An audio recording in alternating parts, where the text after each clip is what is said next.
At 7:03 on the morning of September 10th, 1942, Frank Morris stood in yard number 2 at the Kaiser Richmond shipyard, staring at a welding rod that was about to change naval warfare. 28 years old, former auto mechanic from Detroit, 6 weeks of welding training, and a problem that was killing the Allied war effort. The numbers were simple, brutal. Germany's U-boats were sinking merchant ships faster than America could build them. August 1942, 96, Allied ships sunk. 544,000 tons sent to the bottom of the Atlantic. Britain was starving. The Soviet Union was collapsing. The war was being lost, not on battlefields but in shipyards, because ships took too long to build. The traditional method, 6 months per vessel. Riveting, 1 steel plate at a time, 1 rivet at a time, tens of thousands of rivets per ship, each one requiring a 3-man crew. A heater, a catcher, a bucker-up. The heater heated the rivet until it glowed. The catcher caught it in a bucket and tossed it through a hole in the steel plate. The bucker-up held it in place, while another worker drove it home with a pneumatic hammer. 3 men, 10 seconds per rivet. 40,000 rivets per ship, 111 hours just for riveting. And that was if everything went perfectly. It never did. Rivets cracked, plates misaligned, holes didn't match. The riveters had to drill them out and start over. Every mistake cost hours. Every hour cost lives. If you're enjoying this deep dive into the story, hit the subscribe button and let us know in the comments from where in the world you are watching from today. By September 1942, the mathematics of industrial death were undeniable. America needed to build ships faster than Germany could sink them. Much faster. The Maritime Commission calculated the requirement. 400 ships per year, minimum. At 6 months per ship, that was impossible. Even at 3 months per ship, the shipyard capacity didn't exist. The United States had exactly 18 shipyards capable of building ocean-going vessels, most dated from World War I. Their equipment was old. Their methods were older. They employed 15,000 skilled workers, riveters, fitters, welders, men who'd spent decades learning their craft, 15,000 workers to build 400 ships per year. The math didn't work. Henry Kaiser knew this. He'd built dams, the Hoover Dam, Grand Coulee, Bonneville, massive construction projects completed ahead of schedule by rethinking everything. When the British came to America in October 1940 looking for shipyards to build emergency cargo vessels, Kaiser saw an opportunity. Not to build ships the traditional way, to revolutionize shipbuilding entirely. His idea was radical. Build ships like automobiles, assembly line production, prefabricated components, modular construction, and most controversial of all, welding instead of riveting. The shipbuilding industry thought he was insane. Kaiser had never built a ship in his life. He knew nothing about maritime architecture, nothing about hull stresses, nothing about the traditions and practices that had evolved over centuries. The established shipbuilders knew better. They knew welding wouldn't work for large vessels. It was fine for small repairs, for patches, for auxiliary equipment, but for the primary hull structure? Impossible. Welds weren't as strong as rivets. They couldn't handle the stress. They would crack. The ships would break apart. Kaiser would fail. Except Kaiser didn't care what the experts said. He cared about numbers, and the numbers said welding was faster. A single welder could do the work of 3 riveters. Welding required less material, no overlapping plates, no rivet holes weakening the structure. Welding was lighter. Every ton saved in construction meant another ton of cargo capacity. And most importantly, welding could be taught quickly. You didn't need 10 years of apprenticeship. You didn't need massive upper body strength.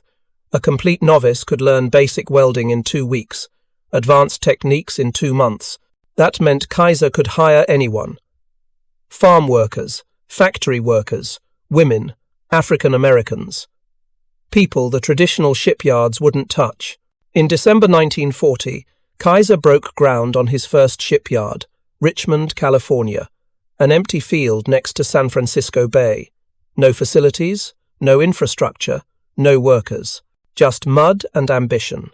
He built the shipyard and the first ship simultaneously. Prefabricated components arrived by rail, bow sections from one factory, stern sections from another, bulkheads, deck plates, engine mounts, all manufactured to exact specifications hundreds of miles away, then assembled on-site like a giant jigsaw puzzle. The first ship, Patrick Henry, launched September 27, 1941, 244 days from keel laying to launch. Not fast, but faster than anyone expected from a brand new shipyard using untested methods. And Kaiser wasn't finished. Every ship taught lessons. Every lesson improved the process. By January 1942, construction time had dropped to 150 days. By March, 105 days. By June, 72 days. But it still wasn't fast enough. The U-boats were winning. In June 1942, German submarines sank 144 Allied ships. 661,000 tons. More than Kaiser's entire shipyard could produce in a year. The Allies needed a miracle. They needed ships in weeks, not months. That's where Frank Morris came in.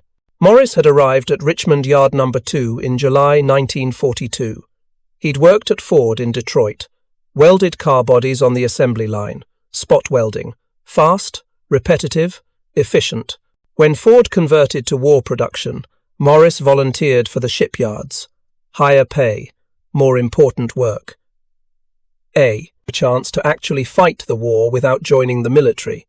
His age kept him out of the draft. His skills got him into welding school. 2 weeks of training at the Richmond facility. How to strike an arc. How to maintain proper rod angle. How to control heat. How to avoid porosity. Basic skills. Nothing fancy. Then they put him on a ship. Morris's first assignment was hull plates, the bottom shell of a Liberty ship, flat plates welded together to form the keel. Straightforward work. The plates arrived prefabricated, pre-cut, pre-shaped. Morris's job was to weld them together. Downhand welding, the easiest position. The plate was horizontal. Gravity helped. The molten metal pooled naturally. Morris had done thousands of similar welds at Ford. But ships weren't cars. The scale was different. Each weld was longer, 10 feet, 20 feet, continuous beads that had to be perfect, no gaps, no inclusions, no undercut. The inspectors checked everything. A failed weld meant cutting it out and starting over. Time lost, money wasted, reputation damaged. The traditional shipyards used multiple welders per seam. One welder would start. When they got tired, another would take over. Fresh arms, fresh concentration, consistent quality. But that method was slow, and it required coordination. The second welder had to match the first welder's technique exactly. Otherwise, the transition point would be weak. Morris watched the other welders, saw them switching off, saw the delays, saw the inconsistencies. He thought about Ford. On the assembly line, you never switched welders mid-seam. One worker, one weld, complete the job, move to the next station. Speed came from eliminating handoffs, from maintaining rhythm, from not breaking concentration. What if ships could work the same way? The problem was stamina. Welding was exhausting, holding the rod at the correct angle, maintaining consistent travel speed. Managing heat input, all while wearing heavy protective gear in California, summer heat. Most welders could sustain quality for maybe 30 minutes, then they needed a break. Otherwise, the welds deteriorated. But Morris had learned something at Ford that the traditional welders didn't know. The secret wasn't taking breaks. The secret was pacing. Don't weld as fast as possible. Weld as fast as sustainable. Find the rhythm that you can maintain for hours, not minutes, hours. Morris started experimenting. September 10th, 1942. Bottom shell plate 27, port side forward section, 42 feet long. Traditionally, that would require 3 welders. 2 hours of work. Morris decided to do it alone. He adjusted his technique. Slower rod speed, more consistent, less dramatic. He focused on maintaining the exact same motion, same angle, same travel speed, same rhythm, like a machine. 30 minutes passed. The foreman expected Morris to call for relief. Morris kept welding. 45 minutes, still going. The other workers started noticing. An hour. The weld was 2/3 complete, consistent, clean, no defects visible. An hour and 17 minutes. Morris set down his rod. The weld was complete, 42 feet. 1 welder, 1 pass. The foreman, a man named Jack Sullivan, walked over. Sullivan had been building ships for 20 years, knew every trick, every shortcut, every way to maximize efficiency. He examined Morris's weld carefully, ran his hand along the bead, checked for undercut, looked for porosity. The weld was perfect. "How long can you sustain that pace?" Sullivan asked. "All day," Morris said, "as long as the rods hold out." Sullivan did the math in his head. If one welder could complete welds that normally required 3, and could maintain that pace for an 8-hour shift, the labour savings were enormous, not just in welding time, in coordination time, in setup time, in inspection time. 1 weld, 1 welder, 1 inspection. Sullivan took Morris to the yard supervisor, demonstrated the technique. The supervisor was skeptical. Continuous welding over long distances wasn't standard practice. The metallurgy might be questionable. The heat-affected zone might be too large. The cooling rate might cause brittleness. But the supervisor also knew the yard was behind schedule. They needed to complete 3 Liberty ships that month. Currently, they were on pace for 2. Any time savings mattered. "Show me you can do it consistently," the supervisor said. "If it works, we'll train others." Morris spent the next week proving it. Bottom plates, deck plates, bulkheads, every major seam on Liberty ship number 47. The technique worked. The welds passed inspection. The time savings were real. A ship that would normally require 90 welders now needed 65. That was 40% fewer workers achieving the same result. The word spread through the shipyard. Other welders wanted to learn Morris's rhythm technique. The training department incorporated it into their curriculum. Within 2 weeks, half the welders in yard number 2 were using the continuous welding method. Within a month, it had spread to the other Kaiser shipyards. Oregon, Vancouver, Richmond Yard number 1. The impact was immediate. In August 1942, before Morris's technique, Kaiser's yards averaged 83 days per Liberty ship. In September, with continuous welding implemented, the average dropped to 72 days. In October, 61 days. In November, 53 days. But Morris wasn't done. The continuous welding solved one problem. It didn't solve the bigger problem.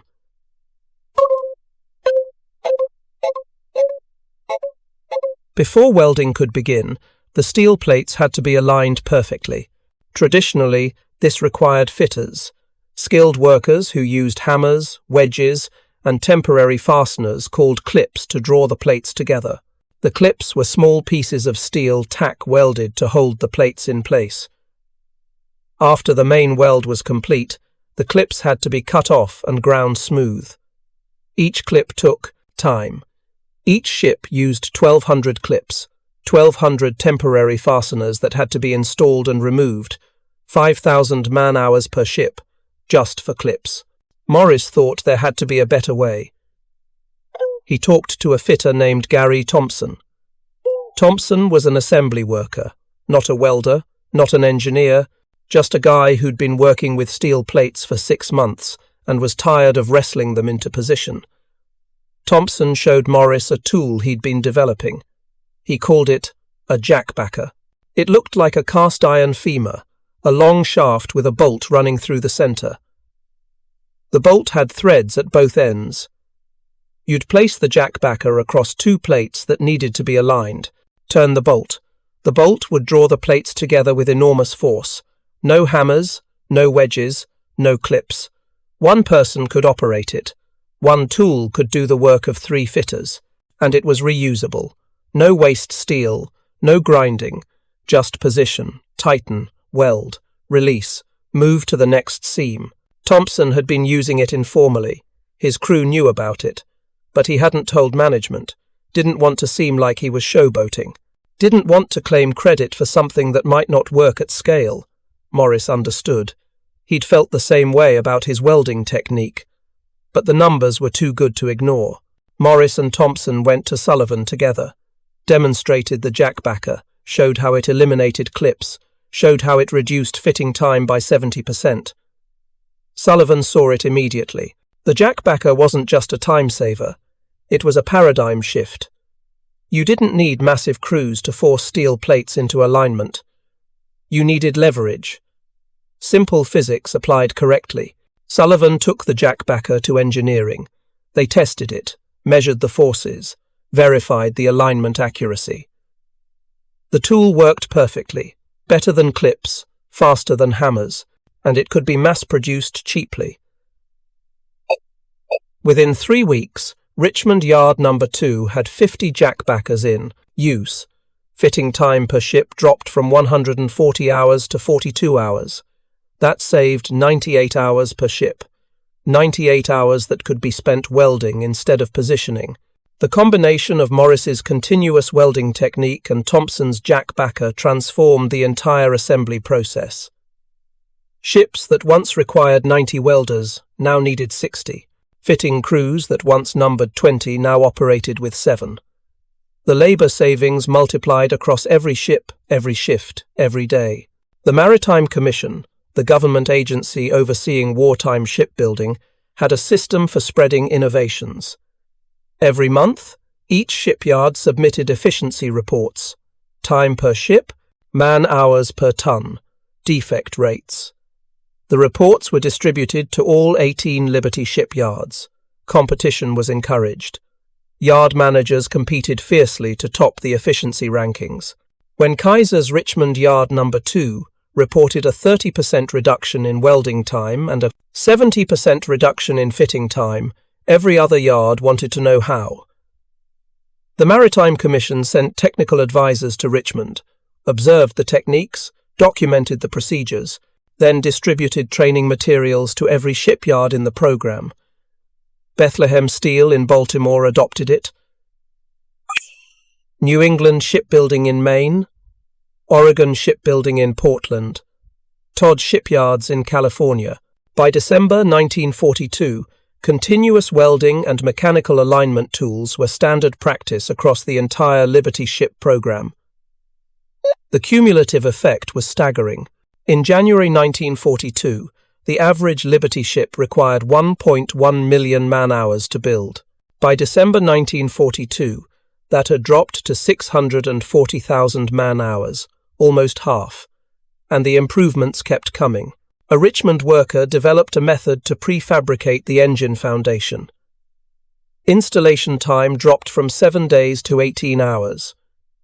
90% reduction.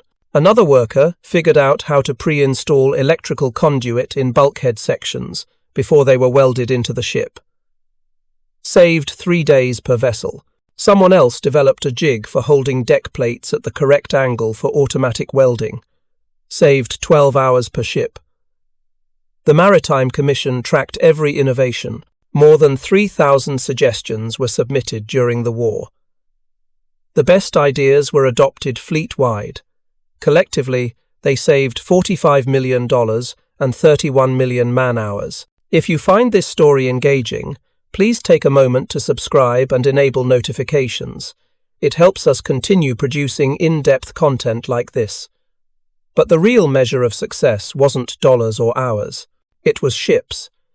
In September 1942, when Morris first demonstrated continuous welding, Kaiser's 7 yards were producing 1.2 ships per day. By December, 1.8 ships per day. By March 1943, 2.4 ships per day. The entire American shipbuilding industry reached 3 ships per day, 3 Liberty ships, every single day. The U-boats couldn't keep up. In January 1943, German submarines sank 37 Allied merchant ships.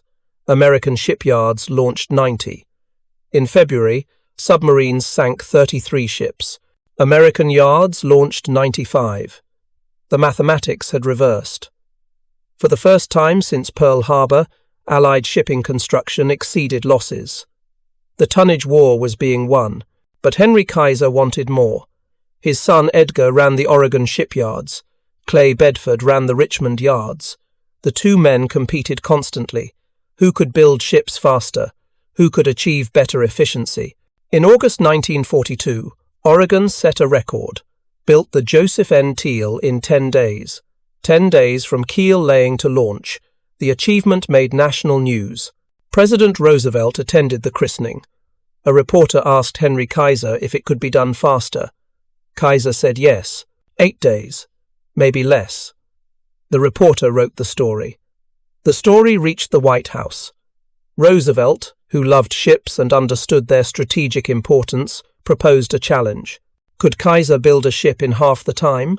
4 to 5 days. Roosevelt would attend personally if Kaiser succeeded. Kaiser accepted, not just as a publicity stunt, as proof of concept, as demonstration that American industrial capacity was limitless. As psychological warfare against Germany, if America could build a ship in less than a week, the U-boats were irrelevant.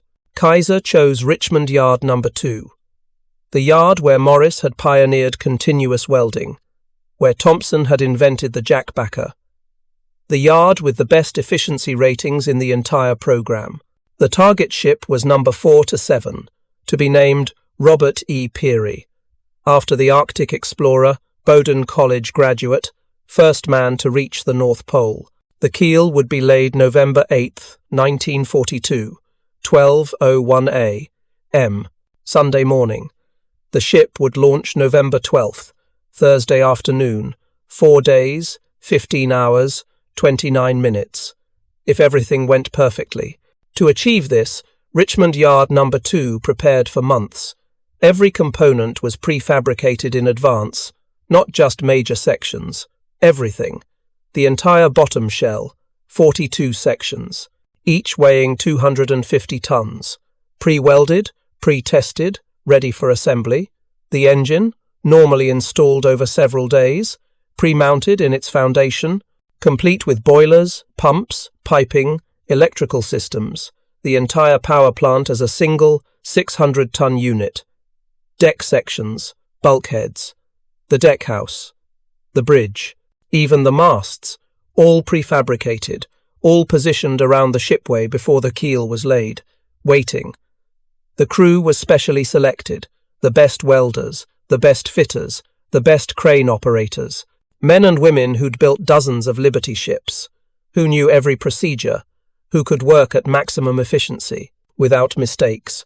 Frank Morris was there, Gary Thompson, Sullivan, workers from every department, 500 people working coordinated shifts, 24 hours a day, no breaks, no delays. The clock started at 12:01 a.m. Sunday, November 8th. The first bottom shell section was already positioned, suspended by crane over the shipway. At 12:02, the crane lowered it into place. Morris and 6 other welders were waiting. They began welding immediately. Continuous technique, long beads, perfect rhythm. The arc flash lit the darkness. Sparks cascaded onto the concrete below. The smell of hot metal filled the cold November air. By 12:45, the first section was secured. The second section was already descending. By 3 a.m., the bottom shell was complete. 6 hours. Normally, that took 3 days. At dawn, the inner bottom unit was installed. This supported the boilers and engines. It required perfect alignment. Thompson used jackbackers to position it. 12 tools, 12 different connection points. The section drew into place with millimeter precision. The welders followed immediately behind. By noon Sunday, the inner bottom was welded. The boilers were lowered at 1 p.m. 600-ton units, 4 cranes working simultaneously. Each crane operator had done this dozens of times, but never with 4 cranes at once. The coordination was balletic. The boilers settled into their mounts, perfect fit, bolted and welded by 4 p.m. By midnight Sunday, 16 hours after the keel was laid, the bottom structure was complete.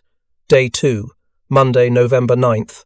The upper deck sections, massive prefabricated units, 50 feet long, 30 feet wide, 40 tons each.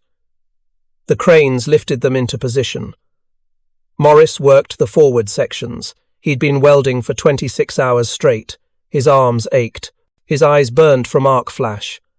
But the rhythm was automatic now. He didn't think about technique. Just welded. Section after section, the deck grew outward from the center line. By Monday evening, the main deck was complete. You could see it now. Not just structural members, an actual vessel, with form, with purpose. Tuesday, November 10th. The superstructure, the deck house, the bridge. These were the spaces where the crew would live and work. The deck house was a 3-story structure, living quarters for 44 men, galley, mess hall, storage, all assembled off-site. The crane lifted it, 80 tons, swinging slightly in the bay breeze. The crane operator, Dorothy Davis, had positioned hundreds of components, but never anything this large. She lowered it slowly, inch by inch. Workers on the deck guided it with hand signals. The deck house settled onto its mounting points. Perfect alignment. The welders secured it in place. 2 hours of continuous welding. Every seam had to be watertight. By Tuesday afternoon, the superstructure was complete. Day 4, Wednesday, November 11th. The finish work, masts, railings, cargo booms, lifeboats, navigation equipment, thousands of small details, each one necessary, each one time-consuming. Workers moved in carefully choreographed patterns. No one got in anyone's way. Electrical, plumbing, ventilation, steam pipes, all being installed simultaneously. By Wednesday evening, the Peary was 95% complete. Just final inspections remained. Pressure tests on the boilers, electrical systems verification, watertight door checks. The inspectors found minor issues. A valve needed adjustment. Some wiring needed securing. Small problems. Quickly fixed. Thursday, November 12th. Launch day at 9 a.m. The final inspection was complete. The Peary was ready. 4 days, 15 hours, 29 minutes from keel laying. President Roosevelt arrived at 10 a.m. in a motorcade. Secret Service everywhere. The president rarely travelled during wartime, but this was too important to miss. This was proof that America could win the war through sheer industrial capacity. Roosevelt toured the ship, walked the decks, examined the welding, talked to the workers. Morris showed him the continuous welding technique, demonstrated the rhythm. Roosevelt asked about the jackbacker. Thompson explained its operation. The president understood immediately. These weren't just tools, they were symbols. Proof that American ingenuity could solve any problem, could overcome any obstacle. At 1 p.m., the launch ceremony began. Thousands of workers gathered, families, press, newsreel cameras. Roosevelt gave a speech, brief, powerful. He talked about liberty, about the ships that would carry American supplies to embattled allies, about the merchant mariners who would sail these vessels into danger, about the shipyard workers who made it all possible. Mrs. Peary, the explorer's widow, stood at the bow. She held a champagne bottle. At 1:30, the restraining blocks were knocked away. The Peary began to slide, slowly at first, then faster. Down the greased rails toward the water. Mrs. Peary swung the bottle. It shattered against the bow. "I christen thee, Robert E. Peary." The ship hit the water. The splash rose 30 feet. The crowd erupted, cheering. Whistles, sirens. 4 days, 15 hours, 29 minutes. A world record that would never be broken. Not because it was impossible to build faster, but because it wasn't necessary. The point had been made. America could build ships faster than Germany could sink them. The Peary's construction was never repeated. It was a publicity stunt, an incentive ship. Much of the fitting out still had to be done after launch. The engines needed final adjustments. The electrical systems needed completion. The Peary wasn't truly ready for service until November 15th. 7 days total, but the propaganda value was immense. The Peary's story appeared in newspapers across America. Newsreels showed the launch. Radio broadcasts described the achievement. German intelligence received reports. Japanese spies sent messages. The Axis powers realized they'd underestimated American industrial capacity, catastrophically underestimated it. By 1943, the average Liberty ship construction time had stabilized at 42 days, not 4 days. But 42 days was good enough, better than good enough. It was revolutionary. 3 Liberty ships launched every day, 90 per month, over 1,000 per year. By the end of 1943, the Allied merchant fleet was larger than it had been at the start of the war, despite losing hundreds of ships to U-boats. The Germans couldn't win the tonnage battle. They tried. They built more submarines, sent more patrols, sank more ships. But American shipyards simply outproduced them. For every merchant ship sunk, 2 were launched. The mathematics of attrition favored the Allies. The Liberty ships weren't beautiful. Roosevelt called them ugly ducklings. They were slow, 11 knots maximum speed, underpowered, vulnerable to submarines, poorly armed. But they were effective.